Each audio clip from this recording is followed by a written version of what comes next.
더마카와 함께 시선 집중의 문을 열겠습니다. 어서 오세요. 네, 안녕하세요. 더마카입니다. 오늘도 삐딱선 정신에 입각해서 주요 뉴스 챙겨드릴 텐데요. 피터백님이 경남 양산시 버스기사입니다. 오호. 매일 운행하면서 라디오로 듣다가 오늘은 교육일이라서 교육장 가는 버스 안에서 처음으로 유튜브로 들어왔습니다. 오. 이 얘기는 뭐겠어요? 김종배님의 얼굴을 보고 계시다는 얘기겠죠? 네. 인사 한번 해주세요. 되게 그 생각대로 잘 생겼나요? 네.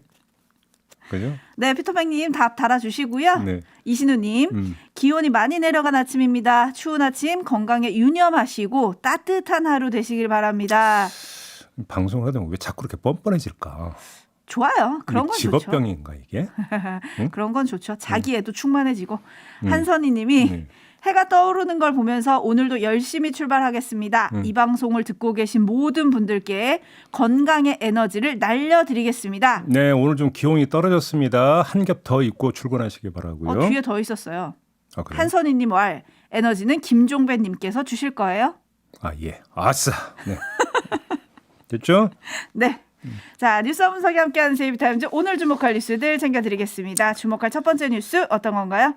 국민의힘이 소속 의원들에게 공문을 발송을 했는데 어떤 내용이냐면 본회의가 열리는 24일과 27일에 반드시 참석해라. 불참을 할 경우에는 반드시 그 불참 사유서를 원내 행정국 이메일에 제출하라. 오. 이런 내용이었습니다. 아마도 이재명 대표의 체포동의안 표결 때문에 이런 것 같은데요. 그렇습니다. 소속 의원이 전원 참여를 해도 숫자상으로는 조금 여당이 어려운 거 아닌가요? 그렇습니다. 민주당 소속만 169명이잖아요. 전에 말씀드린 대로 이 가운데 28명 이상이 찬성하지 않는 한 체포동의안은 가결될 수가 없습니다. 부결되게 돼 있죠. 그런데도 왜 소속 의원들의 필참을 요구를 했을까? 이게 바로 포인트인데 네. 숫자 이상의 의미가 있기 때문이다. 이렇게 봐야 될 것 같습니다. 숫자 이상의 의미가 있다? 그게 자, 뭡니까? 이런 가정을 한번 해보죠. 국민의힘은 물론 정의당 의원들과 시대전환의 조정훈 의원까지 체포동의안에 찬성표를 던졌다. 자, 뭐 이런 상황을 한번 가정을 해봅시다. 이러면 가부 결과와는 상관없이 하나의 그림을 만들어낼 수 있습니다. 민주당 빼고는 거의 모두가 체포동의안에 찬성을 했다. 그래서 이른바 범반명이 구축이 되는 거 아니겠습니까? 그런데 이런 그림을 만들려고 했는데 국민의힘 소속 의원들이 1명, 2명 표결에 참여하지 않으면 그때는 어떻게 되는 겁니까? 이른바 범반명의 모양새가 빠지게 되는 거죠. 모양새가 빠질 뿐만 아니라 김이 새버리는 거 아니겠습니까? 아니 딴짓하는 국민의힘 의원들 모습이 범반명의 진득함과 진지함을 어필할 수 없게 만들어버리게 된다라는 거죠. 이걸 단속하려고 하는 거다. 이렇게 이해를 할 수가 있는 거 아니겠습니까? 그러니까 국민의힘 지도부의 동원령은 범반명의 농도를 높이기 위한 조치다. 농도를 최대로 진하게 만들기 위한 조치다. 이렇게 이해를 하면 될 것 같습니다. 그 농도를 높인다고 결과는 달라지지 않겠지만 보다 분명한 전선을 형성한다. 뭐 이런 건가요? 그렇죠. 그 역으로 또 민주당 입장에서도 그렇지 않겠습니까? 무기명 투표이기 때문에 누가 찬성했고 누가 반대했는지는 알 수가 없습니다만 이래서 그러니까 그 찬성을 했던 표를 계산을 해보니까 민주당에서 몇 명이라도 넘어갔다. 이렇게 되어버리면 어떻게 되는 겁니까? 역시 마찬가지 그림이 그려지는 거 아니겠습니까? 결국은 가냐 부냐라고 하는 경계선은 분명한데 가는 가대로 부는 부대로 농도를 지금 높이려고 하는 것이다. 이렇게 이해를 하면 될 것 같습니다. 네, 뭐 이건 민주당도 마찬가지겠죠. 그렇죠. 이재명 대표가 모든 의원들에게 메시지를 보냈다고 하잖아요. 근데 반란표가 나오기는 힘들 거다라는 분석은 이미 이 시간에 했었고요. 그래도 언론들은 표단속이라는 말을 계속 쓰던데. 그러니까 바로 그거잖아요. 한 표가 나오든 두 표가 나오더라도 결국은 나머지 160 몇 표보다 거기에 어떤 거 뭐냐면 가치를 더 두게 되어버리고 더 부각시켜버리게 되는 거 아니겠습니까? 이걸 지금 염두에 두고 있는 거라고 봐야 되겠죠. 네. 신신신님이 평소에도 좀 적극적으로 국회 출석을 하시죠. 라고 해주셨고 이정로님이 여든 야든 다 표단 속에 나섰다 이런 의견 보내주셨고 그 얘기하니까 오늘 한 조간이 보도한 거 보셨어요? 본회의가 열리는 날에 해외에 있었던 의원들이 수십 명 있었다. 네, 동아일보가 아주 단독으로 여러 개를 분석해서 썼던데 그러니까 의원님들 이름도 확인할 수 있는 기사였습니다. 네. 그리고 출장비도 확인할 수 있죠. 네. 역풍이다님은 이런 일에만 반드시 참석하라고요. 민생을 좀 그리 챙기시면 어떨까요? 라는 의견 보내주셨습니다. 네. 이 이야기는 저희가 잠시 후 2부와 3부에 걸쳐서 계속 좀 짚어보도록 하겠습니다. 네. 제비타임즈 다음 주목할 뉴스는 오디오부터 만나보시죠. 지난주 대통령은 은행이 이자 장사로 돈잔치를 벌이고 있다고 비판하면서 예대 마진을 축소하라는 방안까지 직접 언급했습니다. 금융 분야는 공공재 성격이 강하고 과점 상태를 유지하고 있는 정부의 특허 사업입니다. 고통 분담에 자발적으로 참여할 필요가 있다고 생각합니다.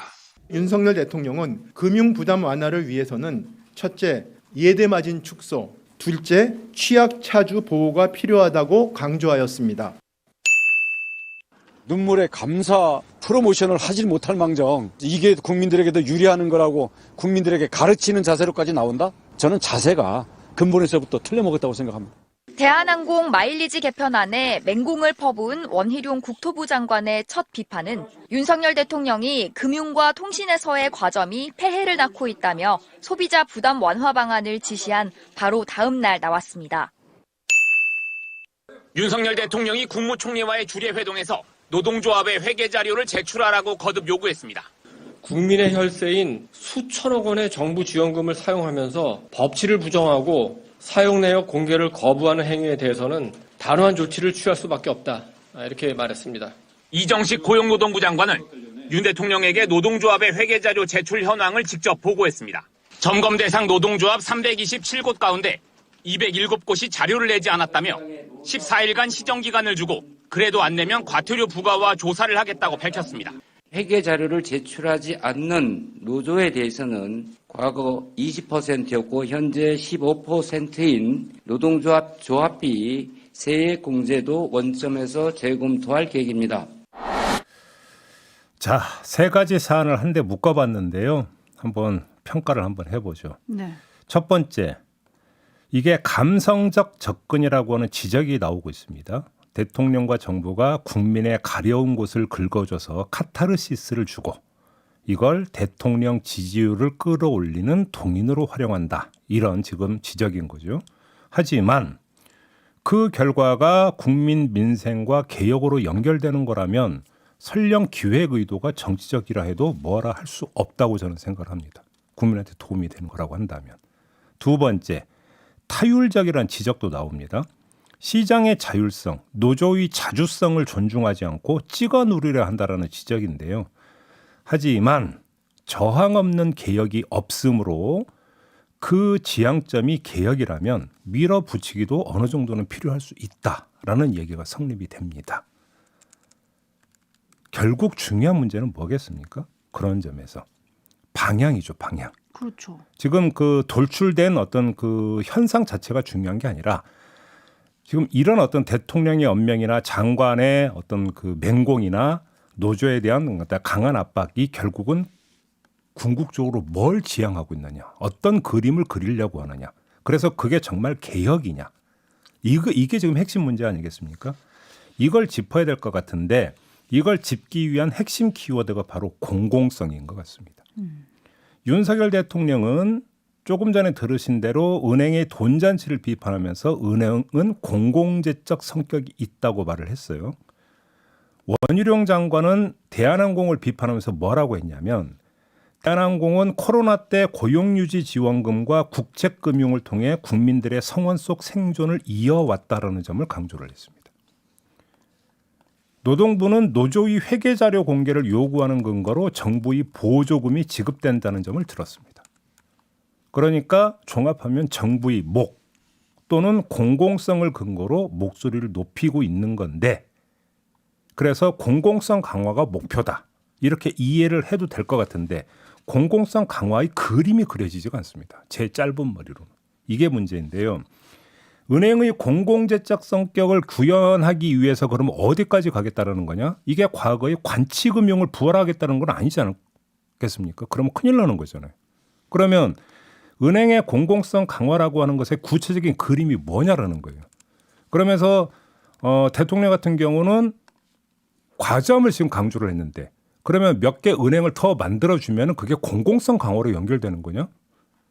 제 머리로는 그게 지금 연결이 안 되거든요. 설명이 필요하다는 거고요. 두 번째, 코로나 지원의 가치를 구현하겠다는 취지라고 한다면 이렇게 한번 물어볼게요.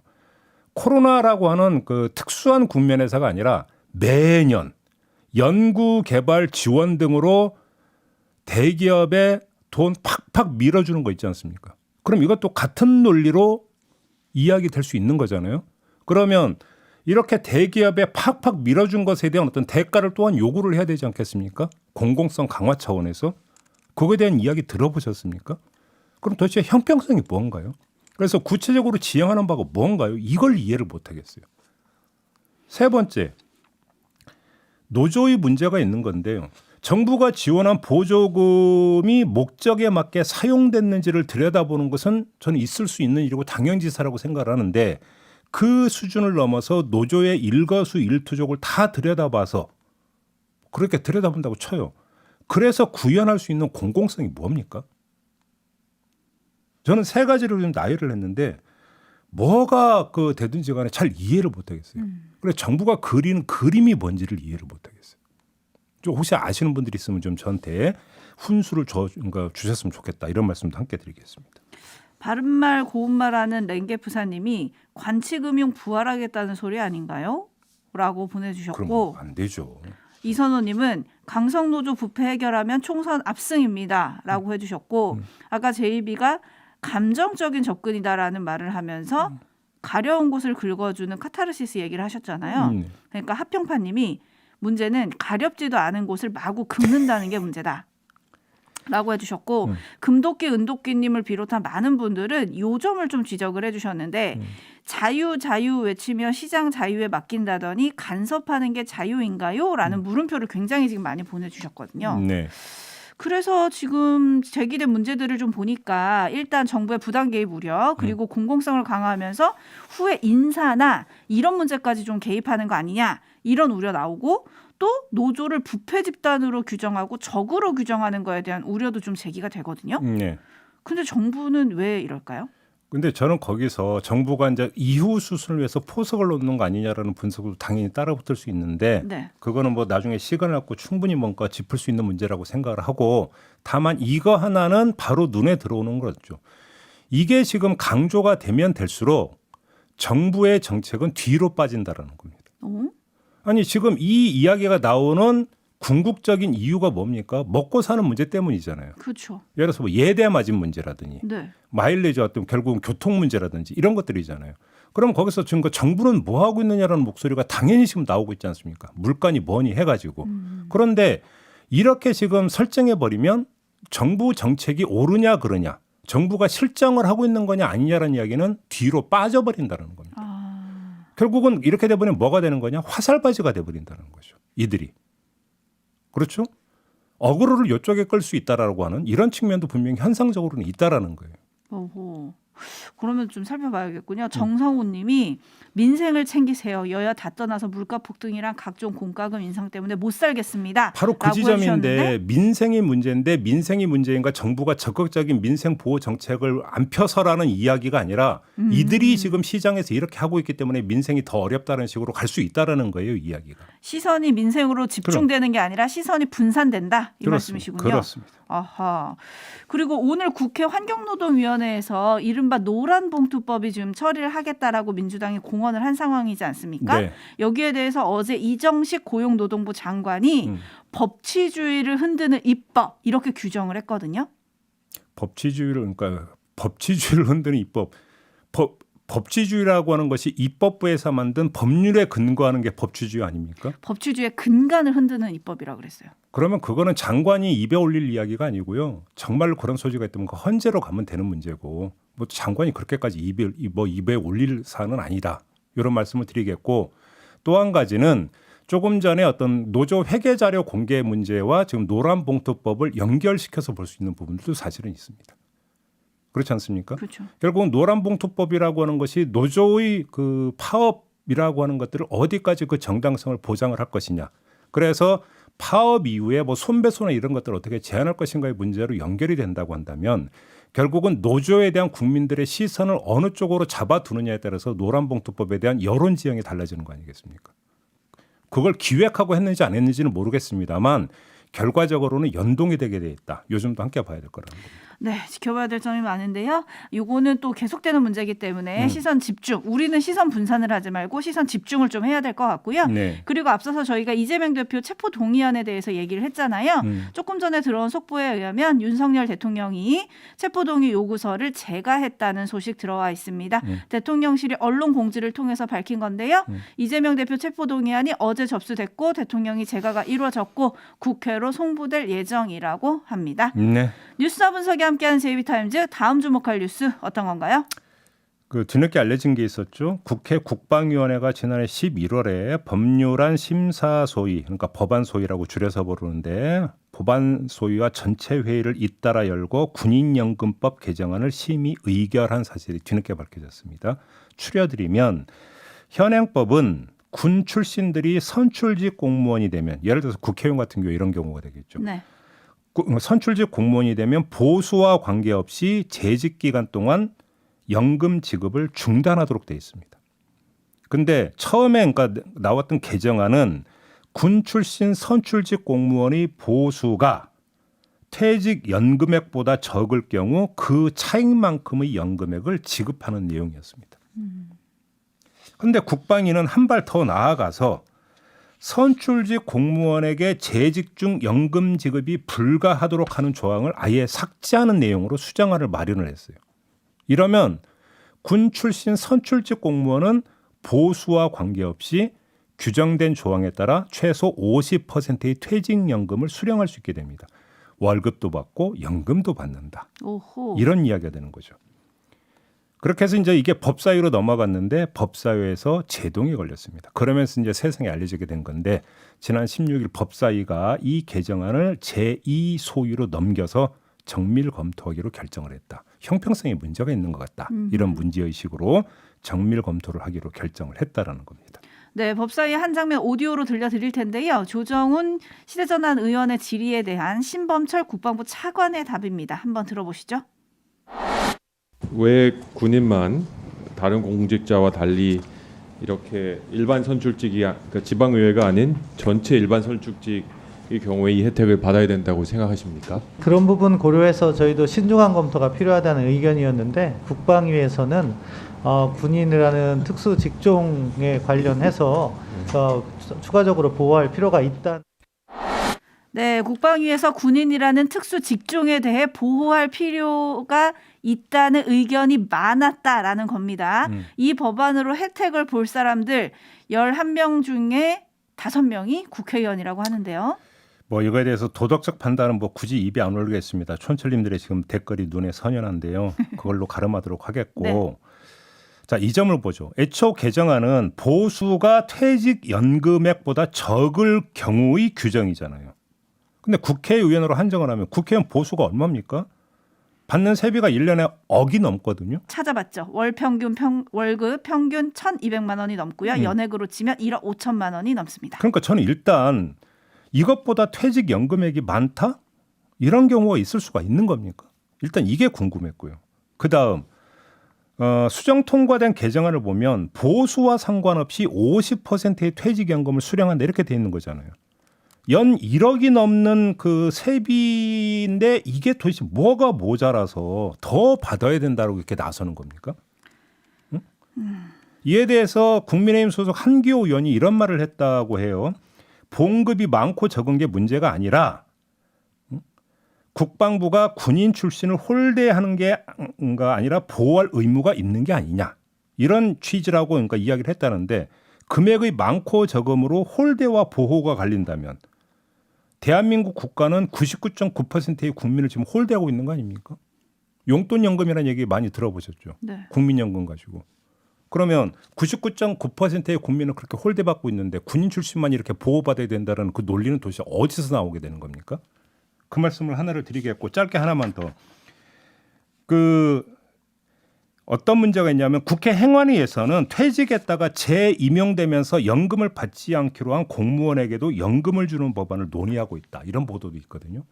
군인연금 이렇고 공무원연금 이렇습니다. 지금 돌아가는 게.